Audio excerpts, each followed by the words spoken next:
ఏంది మరి ఇవాళ కొడుతుందా మీ పంచాయతీ? ఇది ఇది నార్కాండ్లు బైనాన్స్ పంచాయతీ సార్.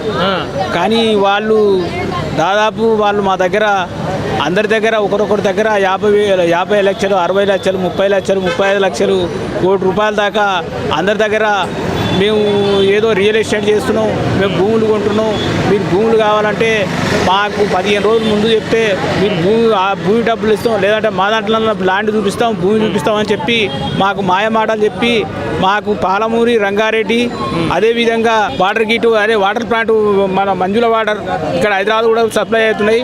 ఆ వాటర్ ప్లాంట్ నా చిలకల్నే పడ్డది.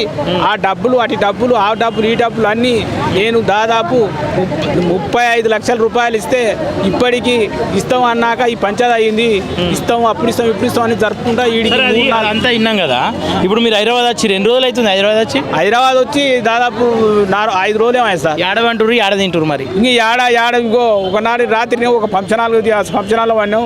ఇంకో 2-3 రోజులేమో మా ఇంటికాడ ఉన్నాం. ఇవన్నీ నారపల్లి ఉన్నాం. ఒక డీసీఎం పెట్టుకున్నాం. తిరుగుతూ ఉన్నాం. కానీ ఈ దొంగలకు జాబులు ఉంటే కూడా వాళ్ళు ఇటువంటి దొంగలను ఈ పోలీసు డిపార్ట్మెంట్ కూడా చర్చ తీసుకోవాల్సిన అవసరం ఉంది. వాళ్ళని ఎట్లా జాబులు చేపిస్తారు? వాళ్ళకి ఒక్కొక్కరికి 4 లక్షలు ఇస్తారు, 5 లక్షలు ఇస్తారు, 3 లక్షలు ఇస్తారు. మీరు కూడా ఒక జాబుదారులే, మీరు కూడా ఒక ఉపాధ్యాయులే.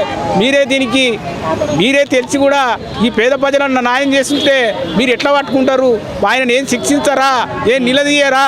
మా డబ్బులు ఇప్పియరా? ఇదే విధంగా